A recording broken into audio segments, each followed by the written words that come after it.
The frozen exhaust from the burning tank destroyer rose like incense against the pale January sky, its acrid smell mixing with the pine-sharp air of the Vosges Mountains. Staff Sergeant Audie Murphy crouched behind a snow-laden stone wall, watching the M36's turret slowly rotate as flames licked at its rear deck. The crew had bailed out 20 minutes ago when a Panzerfaust punched through the engine compartment, but the main gun still worked, and from this position at the road junction, it commanded the entire approach to Holzwehr. The 3rd Infantry Division had been holding these frozen positions for 6 days now, dug into foxholes that turned to ice overnight and thawed into muddy soup by noon. Murphy's company occupied a thin line stretched across the valley floor, with the burning tank destroyer marking their leftmost anchor point. Behind them, the village of Holzwehr sat quiet and empty, its civilians long since evacuated. Ahead, the dark tree line of the Vosges forest concealed an entire German battle group that had been probing their defenses since dawn. "Sarge, you see anything moving out there?" Private Kerrigan whispered from the next hole over, his breath forming white clouds in the bitter air. The replacement from Ohio still jumped at every distant artillery round, but he'd stopped shaking quite so much after his first week on the line. Murphy adjusted his field glasses, scanning the forest edge 300 yards away. "Not yet, but they're watching us, same as we're watching them." He lowered the binoculars and checked his M1 for the 4th time that morning. The Garand's action moved smoothly, despite the cold, each metallic click reassuringly familiar.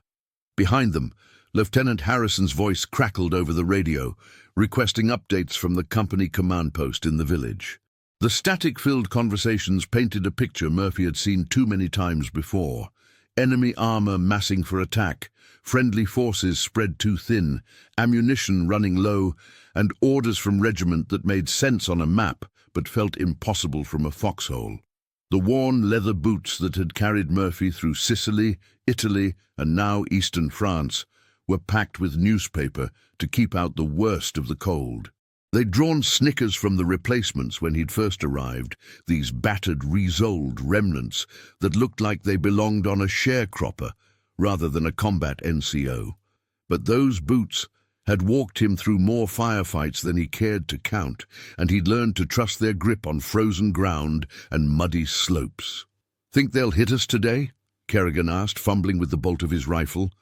Ice had formed around the trigger guard overnight, and his fingers were too cold to work the mechanism smoothly. Murphy handed him a small bottle of oil from his pack. "They'll come when they're ready. Might be an hour, might be tonight. Just keep your piece clean and watch your sector." He paused, studying the younger soldier's face. "And breathe normal. You hold your breath too long, you'll shake when you need to be steady." The burning tank destroyer popped and hissed as ammunition cooked off inside its hull, sending lazy sparks drifting across the snow-covered field. From their position, Murphy could see the entire killing ground, the gentle slope where German infantry would have to advance, the narrow road that funneled vehicles into a deadly bottleneck, and the stone walls and drainage ditches that offered the only cover for hundreds of yards. In the distance, the sound of diesel engines echoed off the mountainsides, too far away to count, but close enough to feel in your chest. Murphy had heard that sound before, in the approach to Monte Battaglia, and during the push through the Vosges forest itself. It meant armor, probably panzers, and lots of them. "Contact front!" The shout came from Corporal Brandon, dug in 50 yards to their right. "Movement in the tree line!" Murphy swung his glasses back toward the forest and caught the brief glint of field glasses reflecting winter sunlight. Then nothing. Just the dark line of pines and the white spaces between them where snow had drifted against fallen logs. But the feeling of being watched settled over the American positions like a physical weight. The radio in Lieutenant Harrison's foxhole crackled again, this time with the company commander's voice calling for a situation report. Murphy could hear the tension even through the static. Something was building, and everyone from regiment down to the rifle squads could feel it coming. If stories like this make you imagine what you'd do under fire, Tell us in the comments how you think you'd react in this situation, and stay with us for the next chapters. The first German shell landed 200 yards short, throwing frozen dirt and snow high into the air. Murphy pressed himself deeper into his foxhole as the concussion wave rolled over their position, followed by the distinctive whistle of more incoming rounds. The bombardment that followed was methodical and terrifying, ranging shots that walked steadily closer to the American line, searching for the exact range to the stone wall and the burning tank destroyer. "Incoming!" Sergeant Walsh shouted from the command post, though his warning was already lost in the shriek of artillery. Murphy pulled his helmet down tight and counted the seconds between each explosion, a habit learned in Italy when knowing the enemy's rate of fire could mean the difference between moving during the lull or staying pinned for another 5 minutes. When the barrage finally lifted, Murphy raised his head cautiously and immediately saw why the Germans had chosen this moment to attack. A thick morning fog was rolling down from the mountainsides, turning the clear killing field into a grey maze where visibility dropped to 50 yards or less. What had been a perfect defensive position an hour ago was about to become a nightmare of confused close-quarters fighting. "All squads, check in," Lieutenant Harrison called over the radio, his voice tight with the kind of control that came from swallowing fear and focusing on procedure. One by one, the section leaders reported their status. No casualties from the artillery, but everyone could hear the sound of tracked vehicles moving closer through the forest. Private Kerrigan was shaking again, not from cold this time, but from the adrenaline that came before contact. Murphy reached over and tapped his helmet. "Remember what I told you about breathing, and keep your eyes on your sector. That fog works both ways. They can't see us any better than we can see them." The fog thickened as the temperature differential between the cold air and the slightly warmer ground created perfect conditions for concealment. Murphy had seen this before in the mountains of Italy, where entire German companies could advance to within grenade range before anyone spotted them.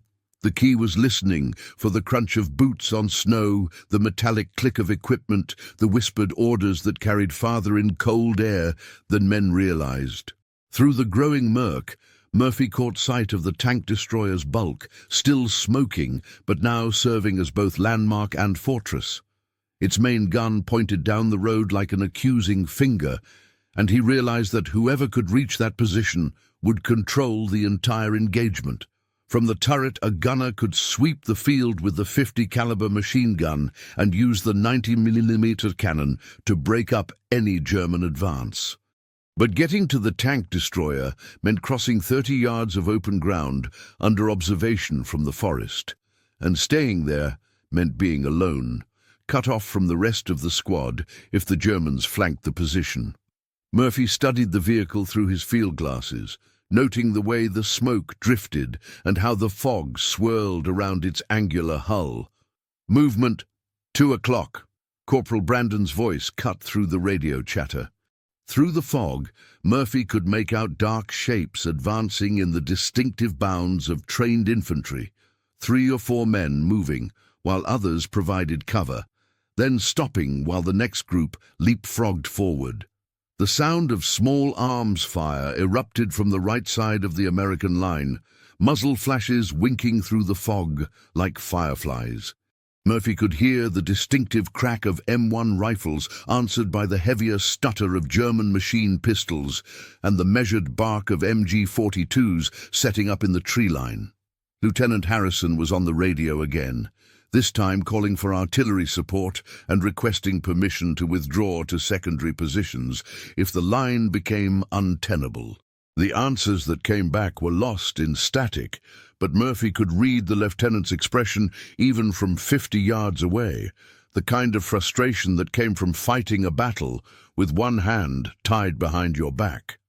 The fog continued to thicken, turning the engagement into a series of isolated firefights as individual squads lost contact with each other. Murphy could hear the fighting, but he could no longer see most of his own men, let alone coordinate any kind of organized defense. The careful fields of fire they'd planned the night before meant nothing when you couldn't see past your rifle muzzle.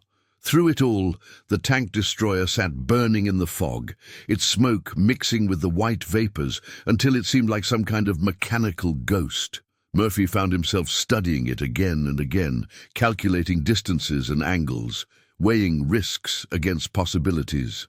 Something about that position kept drawing his attention, even as the firefight spread along the entire American line. The German attack developed with textbook precision through the fog-shrouded valley. Murphy could hear them advancing in coordinated bounds, the distant shout of orders in German, the methodical fire and movement that spoke of veteran troops who'd done this before. From his position behind the stone wall, he watched muzzle flashes blink through the fog like deadly Morse code, each burst revealing another enemy position creeping closer to the American line. Private Kerrigan fired his M1 in careful, deliberate shots, the Garand's distinctive ping echoing each time he emptied a clip. "I think I hit one," he called over to Murphy, his voice mixing pride and horror in equal measure. It was probably his first confirmed hit after 3 weeks on the line, and Murphy knew the kid would spend the next hour wondering if it had been enough to stop the man or just wound him. "Keep shooting at movement. Don't worry about counting," Murphy replied, chambering another round in his own rifle. Through the fog, he could see the bulk of the burning tank destroyer growing more distinct as the German advance forced him to consider options he'd been avoiding. The vehicle sat at the key terrain feature of the entire engagement. Whoever controlled that road junction would determine whether the American line held or crumbled. Lieutenant Harrison's voice crackled over the radio, reporting to company headquarters that the fog had reduced visibility to near zero and requesting immediate artillery support on the tree line. The answer that came back was maddeningly bureaucratic. Fire missions required coordinates verified by forward observers, and the FO team was pinned down 300 yards to the south. "Sir, we've got wounded over here." The call came from Sergeant Walsh, somewhere in the fog to their right. Murphy could hear the strain in the NCO's voice, the particular tension that came from watching good men get hit while you were helpless to do much about it. The company aid station was back in Holtzwihr, too far away for anything but the most serious casualties. The sound of diesel engines grew louder, and Murphy felt the familiar knot in his stomach that came with the approach of armor. Through the fog, he caught glimpses of movement too large and angular to be infantry, tracked vehicles maneuvering somewhere in the German positions, probably setting up for a coordinated assault once their foot soldiers had fixed the American defenders in place. Murphy studied the terrain again, mapping out fields of fire and dead zones from memory since he could no longer see most of the battlefield. The fog was both curse and opportunity. It concealed German movement, but it also meant that a man could cross open ground without being spotted until he was almost on top of his objective. "Kerrigan," he called softly, "you see that smoke column from the tank destroyer?" "Yes, Sarge." "About 50 yards that way." The private pointed through the fog with surprising accuracy. "That's our anchor point. Long as we can see that smoke, we know where we are." Murphy paused as another burst of machine gun fire raked the stone wall above their heads. "And if things get real bad, that's where we fall back to." The words were barely out of his mouth when the radio erupted with Lieutenant Harrison's voice, tight with controlled panic. All squads, enemy armor approaching from the northeast.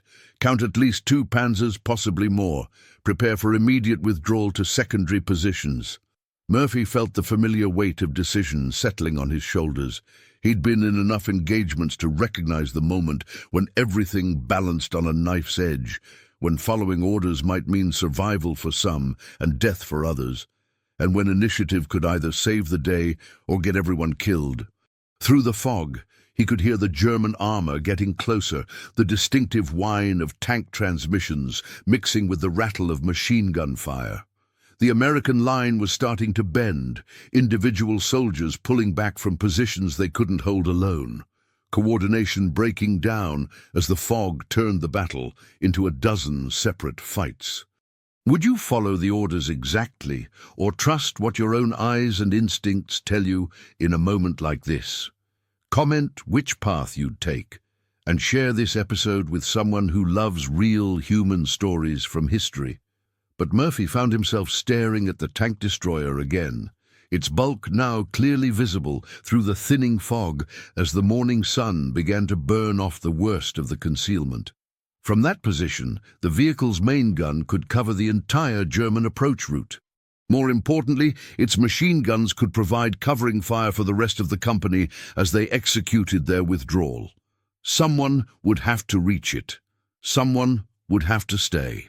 Murphy moved before he could talk himself out of it. While Lieutenant Harrison coordinated the withdrawal over the radio and the rest of the squad prepared to fall back to secondary positions, he slipped out of his foxhole and began working his way toward the burning tank destroyer. The fog provided just enough concealment to mask his movement, though he could feel German eyes searching the American positions for signs of retreat. Private Kerrigan caught sight of him first. "Sarge, where are you going?" "Stay with your squad," Murphy called back, not breaking stride. "Fall back with the lieutenant when he gives the order."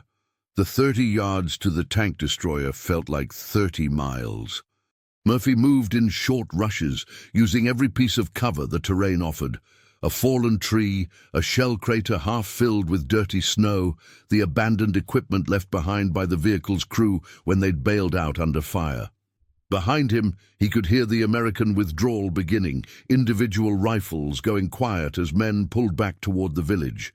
The tank destroyer's hull was still warm when he reached it, the metal scorched black around the engine compartment, but structurally sound.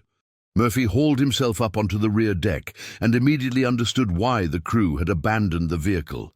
The driver's compartment was filled with smoke and the stench of burning oil. But the turret was intact, and when he dropped through the commander's hatch, he found the main gun system still functional. Through the vision blocks, Murphy could see the German advance emerging from the fog. Infantry in winter camouflage moved in disciplined formations across the snow-covered field, with 2 Panzer IV tanks providing fire support from hull-down positions at the tree line. They'd obviously expected the American withdrawal and were moving to exploit the gap before any new defensive line could form. The 90mm cannon's controls were different from anything Murphy had trained on, but the basics were universal enough: traverse, elevation, firing mechanism. He'd watched tank crews work often enough during the advance through the Vosges Mountains to understand the fundamentals.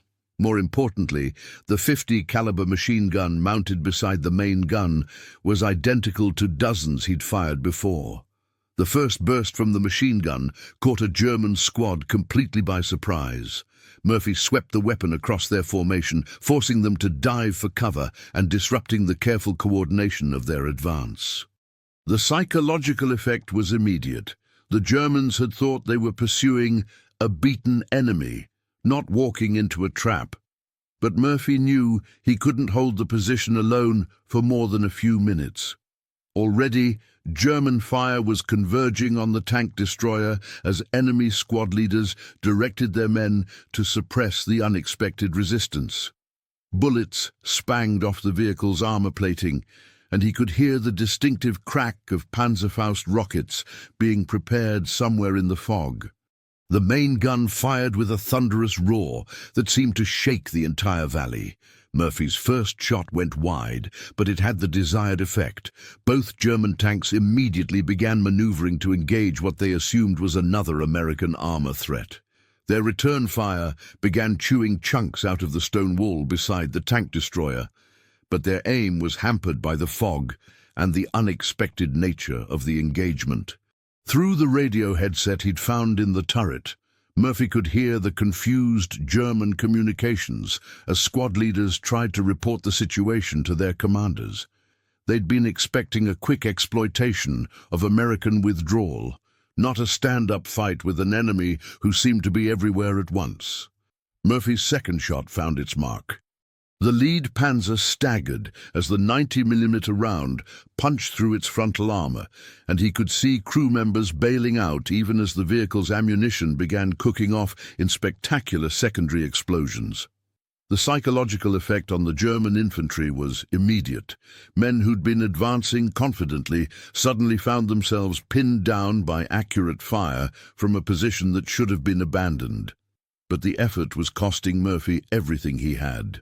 The tank destroyer's interior was filling with smoke from burning equipment, and the constant firing had heated the main gun's barrel until it glowed cherry red.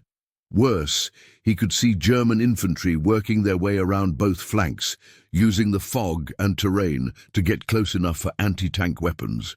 Through the radio, he could hear Lieutenant Harrison calling for him to withdraw, the officer's voice tight with the knowledge that Murphy was buying the company's successful retreat with his own life. Behind the American lines, he could see friendly forces establishing new positions in the ruins of Holzwehr, using the precious time his stand was providing to create interlocking fields of fire. The tank destroyer shuddered as a Panzerfaust rocket detonated against its side armor. Murphy felt blood running down his face from flying metal fragments, but the vehicle's main systems remained functional. He traversed the machine gun toward the source of the rocket and fired another long burst, knowing that every German he could pin down was one less rifle shooting at his retreating comrades. What the citation would never mention was the silence that followed Murphy's last shot from the tank destroyer's machine gun. Not the absence of sound. German voices still echoed through the fog, and equipment rattled as enemy soldiers maneuvered for better positions, but a different kind of quiet that settled over Murphy himself as he realized he was probably going to die in this smoking metal coffin. The revelation came not with panic, but with a strange crystalline clarity. He'd fired every round of 90mm ammunition he could find, emptied 3 boxes of .50 caliber belts, and held the position long enough for Lieutenant Harrison's company to establish a defensive line in Holzwehr. But the German infantry was closing in from 3 directions now, and the tank destroyer's armor wouldn't stop a determined assault with satchel charges and close-range anti-tank weapons. Murphy found himself thinking about the letter in his shirt pocket, the one from his sister back in Texas that he'd been meaning to answer for 2 weeks. She'd written about the cotton harvest and asked when he thought he might come home. Now he understood, with perfect, terrible certainty, that he might never write that answer, never see those fields again, never explain to her why he'd climbed into this burning vehicle when every instinct screamed at him to run. The German voices were getting closer. Through the vision blocks, Murphy could see Feldgrau uniforms moving between the stone walls, advancing in the careful bounds of soldiers who knew they were approaching a wounded but still dangerous enemy. He had perhaps 3 magazines left for his M1 rifle and 1 fragmentation grenade, enough to make them pay for taking the position, but not enough to stop them. That's when Murphy heard the sound that would haunt his dreams for the next 40 years, a German soldier calling for his mother. The voice came from somewhere near the burning Panzer that Murphy's cannon shot had knocked out, young and scared and speaking words that needed no translation. For just a moment, the kid from Texas understood that the enemy soldiers creeping toward his position were just as terrified, just as far from home, just as likely to die in this frozen valley as he was. But understanding didn't change what had to be done. Murphy chambered a round in his rifle and prepared to sell his life as expensively as possible. The men of Lieutenant Harrison's company were still withdrawing through Holzwehr, still vulnerable to pursuit if the German advance wasn't delayed long enough. Simple arithmetic, his life against the lives of men who might make it home to write letters to their own sisters. The first German soldier to reach the tank destroyer was no older than Murphy himself, probably a conscript from some farming village who'd never wanted to be a soldier at all. Murphy shot him through the vision block at a range of 10 feet, then immediately traversed to engage the next threat. The personal nature of the killing, Seeing the man's face clearly, hearing his equipment rattle as he fell, would replay in Murphy's memory with photographic precision for decades afterward. What saved Murphy wasn't courage or superior marksmanship, but pure chance in the form of American artillery finally arriving on target. The barrage that Lieutenant Harrison had been requesting for over an hour suddenly materialized, walking through the German positions with devastating accuracy. Enemy soldiers who'd been closing in on the tank destroyer suddenly found themselves running for cover as high explosive shells bracketed their advance. In the confusion of the bombardment, Murphy slipped out of the tank destroyer and began the longest 100-yard run of his life. German bullets followed him across the open ground, but the artillery had disrupted their positions enough to throw off their aim. He reached the American lines in Holzwehr more dead than alive, his uniform torn and his face blackened with smoke, carrying wounds he wouldn't feel until hours later when the adrenaline finally wore off. The men who pulled him into a shell hole behind the village church looked at him like they were seeing a ghost. Private Kerrigan was there, and Corporal Brandon, and several others whose names Murphy would remember perfectly while forgetting almost everything else about the next few hours. They gave him water and lit cigarettes for him because his hands were shaking too badly to manage matches. "How many did you get, Sarge?" someone asked. The question that would follow Murphy for the rest of his life, but Murphy found himself thinking about the German boy calling for his mother, about the letter in his pocket he still needed to answer, about the way the tank destroyer's machine gun had bucked in his hands as he'd fired burst after burst into men who probably missed home just as much as he did. The numbers that would appear in the after-action report seemed meaningless compared to those details that would never make it onto paper. 3 days later, Murphy sat in a makeshift aid station in Holzwehr, getting his wounds cleaned and bandaged while a company clerk typed up the after-action report on a battered field typewriter. The official language transformed his desperate stand at the tank destroyer into clean military prose. Demonstrated exceptional courage and leadership in the face of overwhelming enemy forces, single-handedly held a key position, inflicted heavy casualties on attacking German forces. The clerk, a corporal from the rear echelon who'd never fired a shot in anger, kept asking for details that could be quantified. How many rounds fired? How many enemy vehicles destroyed? How long had Murphy held the position before withdrawing? Each question felt like trying to measure ocean depth with a ruler, technically possible, but missing the point entirely. "Says here you knocked out 2 tanks and killed approximately 50 German soldiers," the clerk read from his notes, looking up expectantly. "That sound about right, Sergeant?" Murphy stared at his hands, noting how they still trembled slightly when he tried to light a cigarette. 50 dead men, each with a name, a family, a reason for being in that frozen valley. The number sat in his stomach like a lead weight, precise and terrible, and utterly inadequate to describe what had actually happened beside the burning tank destroyer. Lieutenant Harrison appeared in the aid station doorway, looking older than his 24 years. The company had taken casualties during the withdrawal, good men who wouldn't be going home to write letters or work harvests or marry their sweethearts. But they'd held the line, and the German advance had stalled long enough for reinforcements to arrive from the regiment.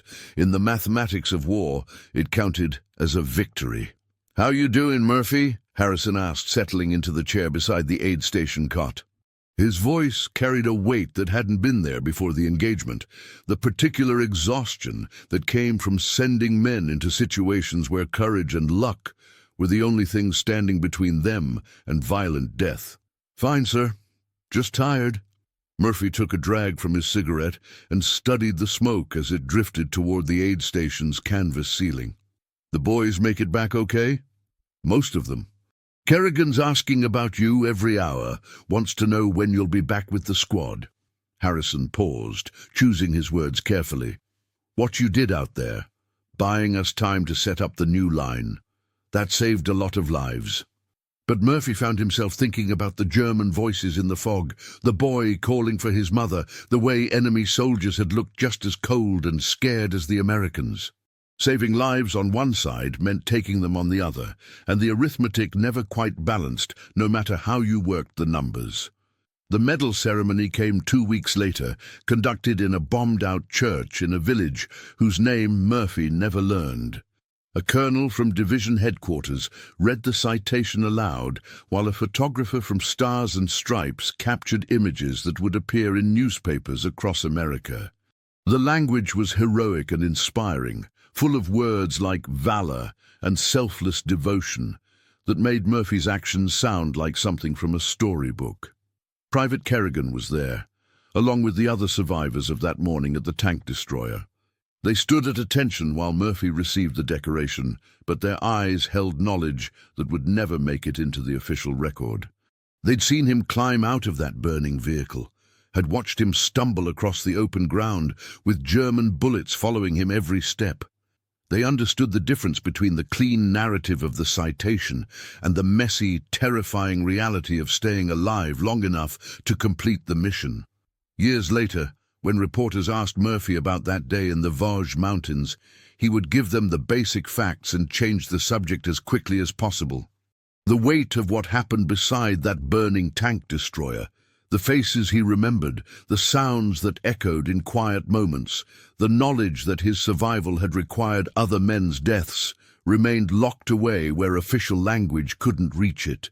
But sometimes, on winter mornings when the air smelled of frost and diesel exhaust, Murphy would find himself back in that tank destroyer's turret, 19 years old and shooting at shadows in the fog, while his worn boots carried him through another day of a war that would follow him home, in ways no citation could ever capture.